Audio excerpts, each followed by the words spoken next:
നമ്മൾ തൃശ്ശൂരിലേക്കാണ് പോകുന്നത്. റോഡിലെ കുഴിയിൽ വീഴാതിരിക്കുന്ന ഈ ബൈക്ക് വെട്ടിച്ചതിനെ തുടർന്ന് അപകടത്തിൽപ്പെട്ട യുവാവ് മരിച്ച സംഭവത്തിൽ പ്രതിഷേധം ശക്തമായി തന്നെ തുടരുകയാണ്. UDF കൗൺസിലർമാരുടെ നേതൃത്വത്തിൽ പ്രതീകാത്മക ശവമഞ്ചമേന്തിയായിരുന്നു പ്രതിഷേധം. ഇന്ന്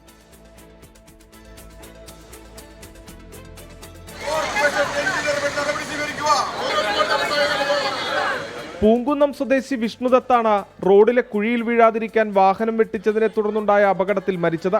അമ്മ ഇപ്പോഴും തൃശൂർ മെഡിക്കൽ കോളേജ് ആശുപത്രിയിൽ ചികിത്സയിൽ തുടരുകയാണ്. ഈ സാഹചര്യത്തിലാണ് പ്രതിപക്ഷം പ്രതിഷേധം ശക്തമാക്കുന്നത്. ഇന്ന് പ്രതീകാത്മക ശവമഞ്ചമേന്തിയായിരുന്നു UDF കൗൺസിലർമാരുടെ പ്രതിഷേധം. സമരം കോർപ്പറേഷൻ ഗേറ്റിന് മുന്നിൽ പോലീസ് തടഞ്ഞു. തങ്ങൾക്ക് പറ്റിയ തെറ്റ് അത് തിരുത്തിക്കൊണ്ട് നഗരങ്ങളിലെ കുഴിയടയ്ക്കാനുള്ള ഒരു പ്രവണതയല്ല, മറിച്ച് മേയർ പറഞ്ഞ മറുപടി നിങ്ങൾ എല്ലാവരും കേട്ടു കാണും. എന്താ മേയർ പറഞ്ഞത്? അദ്ദേഹം കുഴിയിൽ വീണിട്ടല്ല മരിച്ചത്, കുഴി കണ്ടപ്പോൾ വണ്ടി തെറ്റിച്ചുകൊണ്ട് ബസ്സിനടിയിലേക്ക് പോയെന്ന്. ഇന്നലെ പ്രതീകാത്മക ബലിതർപ്പണം നടത്തി BJPയും പ്രതിഷേധിച്ചു. അതിനിടെ തിങ്കളാഴ്ച തൃശൂർ കോർപ്പറേഷൻ കൗൺസിൽ യോഗം ചേരും. അപകടമരണം ഉയർത്തിക്കാട്ടി കൗൺസിൽ യോഗം പ്രക്ഷുബ്ധമാക്കാനുള്ള നീക്കത്തിലാണ് പ്രതിപക്ഷം. 24 തൃശൂർ.